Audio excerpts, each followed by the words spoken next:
क्या लिखूं तुम्हें, तुम्हें क्या लिखूं। जी हाँ दोस्तों, आज मैं बात करूंगी तुम्हें क्या लिखूं। ये काव्य है और इसकी रचिता देखिए, इसकी रचिता है पद्मा तिवारी जी। तो आज हम इस पुस्तक के बारे में आपसे बात करेंगे। मित्रों, जैसा कि मैं हर कड़ी में कोई ना कोई नई पुस्तक लेकर आती हूं, तो इस कड़ी में आज मैं काव्य लाई हूं। यह पुस्तक समीक्षा की 114वीं कड़ी है। हार्ड बाउंड में है, ये 2021 में प्रकाशित हुई है। अयन प्रकाशन से आई है। मूल्य 250 रुपए, पृष्ठ 112। मैं थोड़ा सा परिचय देना चाहूंगी पद्मा जी के बारे में। तुम्हें क्या लिखूं, जिन्होंने ये लिखा है। दमोह मध्य प्रदेश निवासी हैं। MA LLB आयुर्वेद रत्न की शिक्षा प्राप्त की, शासकीय सेवारत है। संगीत, लेखन, गायन, अध्यात्म से जुड़ी हैं। अनेक संयुक्त संकलनों में इनकी प्रतिभागिता रही है। अनेक सम्मान प्राप्त हैं। अध्यक्ष अंतरराष्ट्रीय हिंदी परिषद इंदौर शाखा दमोह। तुम्हें क्या लिखूं, यह इनकी प्रथम कृति है। जी हाँ, पहलोठी की संतान।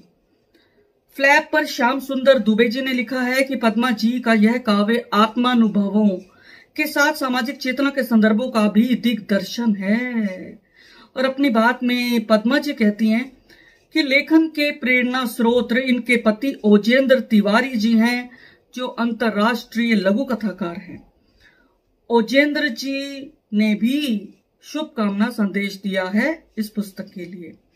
यह पुस्तक समर्पित की है प्रिय अनुज स्वर्गीय कृष्ण मुरारी गोस्वामी और स्वर्गीय श्याम बिहारी गोस्वामी जी को, जो बीना जिला सागर निवासी रहे हैं। इसमें कुल 91 मुक्त छंद कविताएं हैं। जीवन का निचोड़ है, इन्हें जैसा अनुभव हुआ। और इसकी विशेषता यह है कि इसमें लगभग सभी रस प्रवाहित हैं। 9 रस आपने सुने होंगे, कुल मिलाकर 11 रस, 2 रस और शामिल हुए हैं। और मैं अभी आपको इन रसों के बारे में सारा बताऊंगी कि इनमें इस तरह के, देखिए, सभी रस इनमें शामिल हैं। इनमें नैसर्गिकता है, सादा श्रृंगार है। जैसा मन में आया इन्होंने लिखा, लेकिन मुझे ऐसा लगा थोड़ा सा साज श्रृंगार कर लेती, कुछ अलंकार प्रयोग कर लेती, तो इनकी कविताएं चमक उठती। मैं उम्मीद करती हूं आगे आने वाले संकलनों में, आगे आने वाले संग्रह में ये इस बात का ध्यान अवश्य रखेंगी कि अलंकार जरूर होने चाहिए।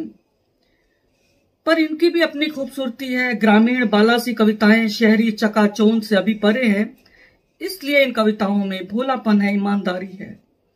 मुक्त छंद की ये कविताएं अभिधा शब्द शक्ति में लिखी गई हैं। कहीं कहीं लक्षणा और कहीं कहीं व्यंजना शब्द शक्ति प्रयोग किया इन्होंने।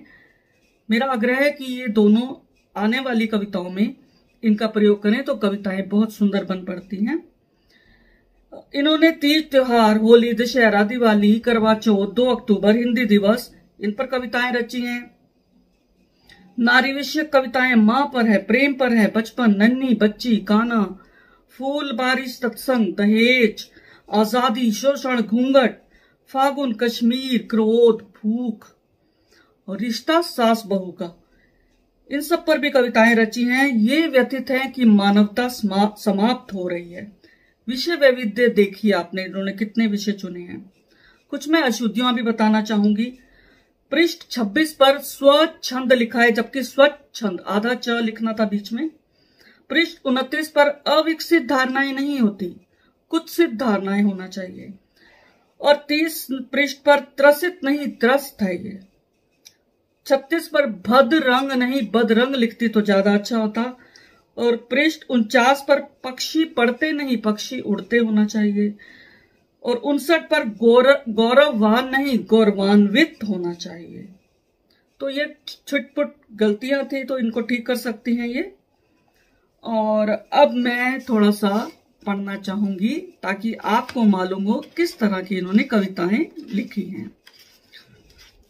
प्रथम कविता जो है वह है गणेश स्तवन पर। गणेश स्तुति है ये, तो इसका मैं प्रथम अंश पढ़ूंगी। हे गिरजानंदन, गजवंदन, विनायक हो तुम। हे एक दंत विशाल शूडधर सुरवंदित हो तुम। हे पिंगलाक्ष अष्ट शुंडधर सिद्धि नवनिधि के दाता। विद्या विनय धूर्म वर्ण सब विधि लायक हो तुम। सब विधि लायक हो तुम।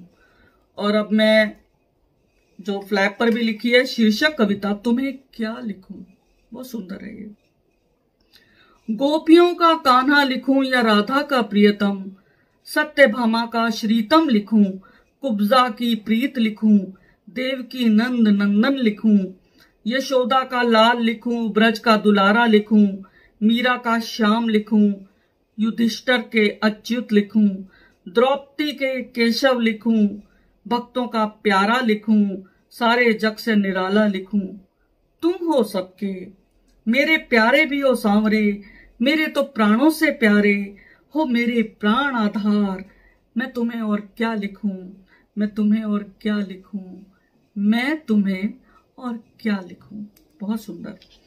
और अब इस संग्रह की अंतिम कविता है ये, दीप और पतंगा। ये भी देखिए, इसमें भी श्रृंगार रस है ये, और इसका भाव प्रेम है। दीप से प्रेम की चाह पतंगे को आकर्षित करती है। डर नहीं मर मिटने का, प्रेम की अभिव्यक्ति है। दीवानेपन में पतंगा, जी हाँ, ये प्रेम का प्रतीक देखिए। दीवानेपन में पतंगा लो दीप की बुझाता है। दर्द होता दीप को देख जलते, दीवानगी में प्राण गवाता है।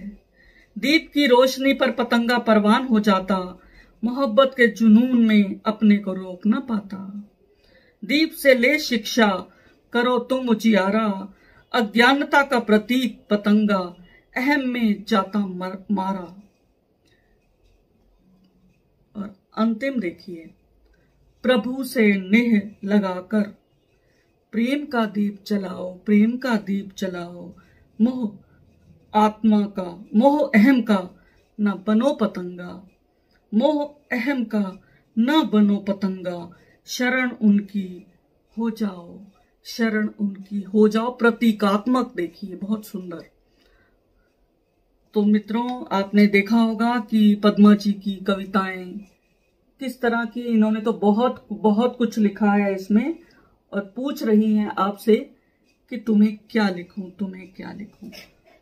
तो दोस्तों, मुझे उम्मीद है आपको इनकी भोली भाली कविताएं पसंद आएंगी।